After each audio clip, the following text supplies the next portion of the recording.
Hello, it's James Hands here from Awaken Therapy. As you may know, my pre-order campaign for the new book, the Trauma Survivor to Soul Warrior book, is still on for a little while. So check the link below. There's lots of great bonuses and benefits for getting on board. And your support means the world to me. It helps me to publish this thing, get this meaningful book out into the world.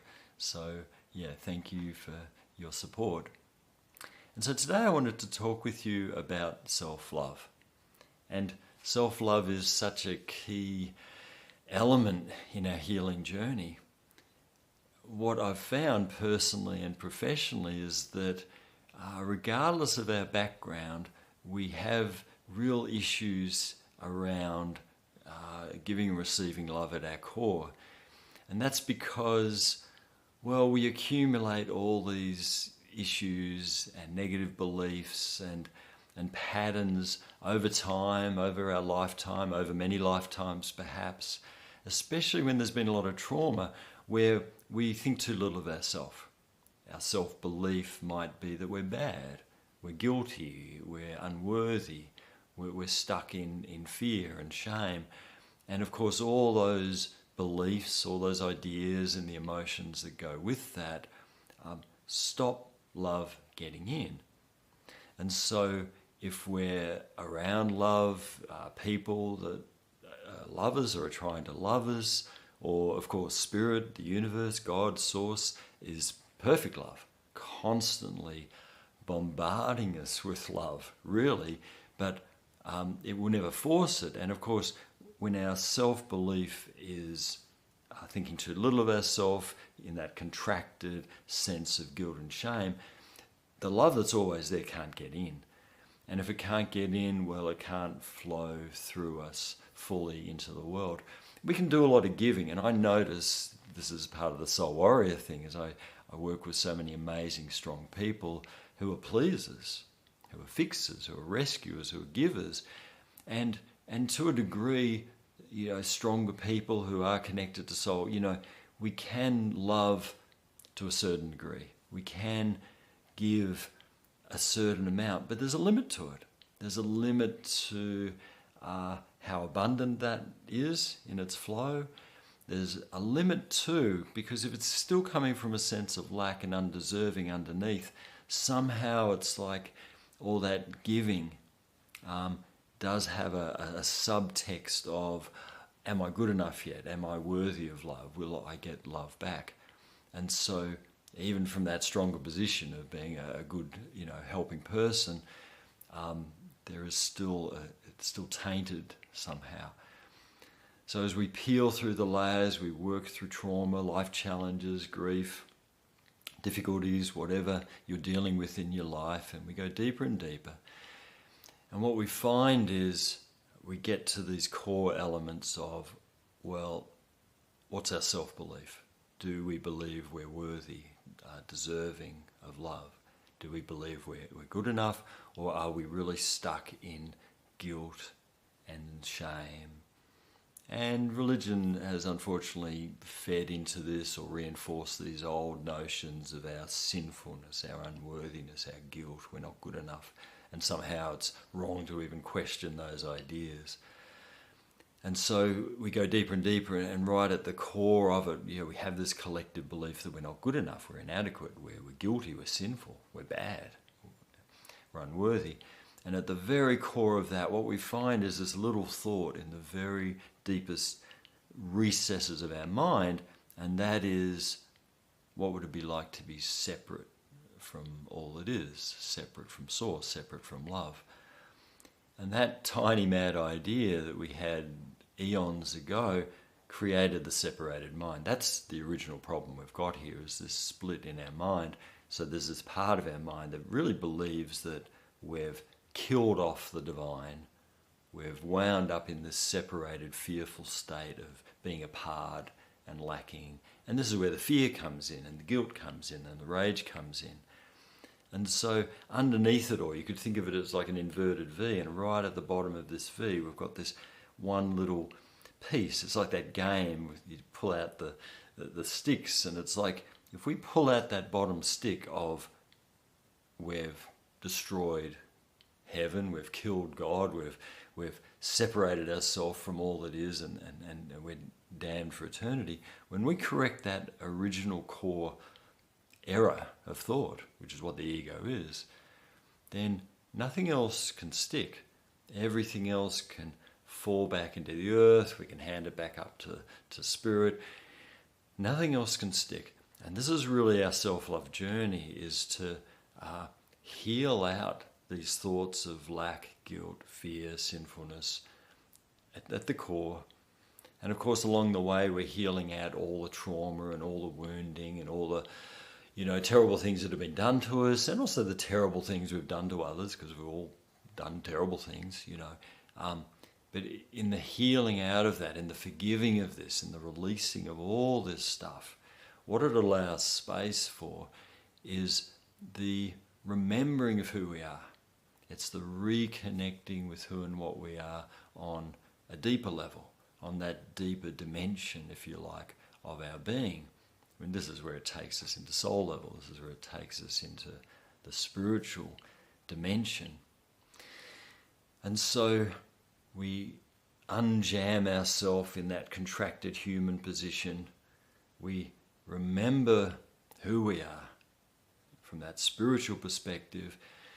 And this allows the love to flow. It allows the love to flow from spirit through us like a clear channel into the earth. And of course, the earth loves us and supports us. That love can flow back up and through.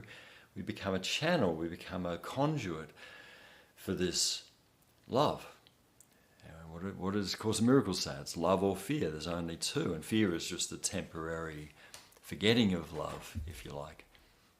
And so,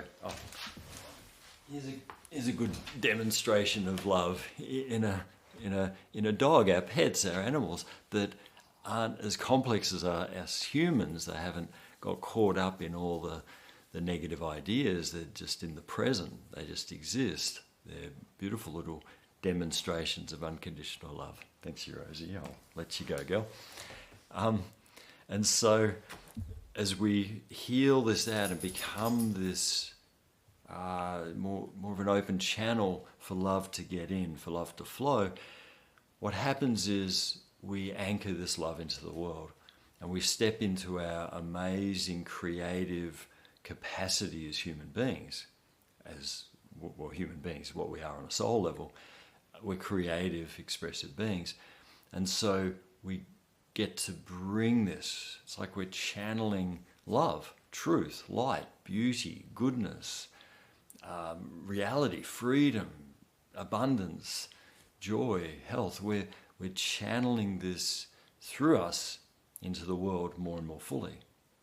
And this is our goal, is to become a clearer and clearer channel, a more open vessel, if you like. And like, the dog before, it's like she's sort of in that present. She's in that space. So on that dog level of consciousness, she's a beautiful conduit for that perfect love. Most of the time.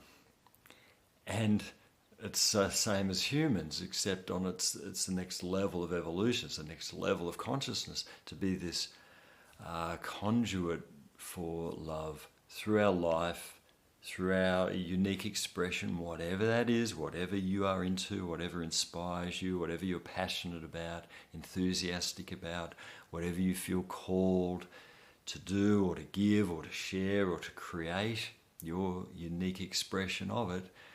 Well, a greater self-love allows that expression of love to be greater, of course.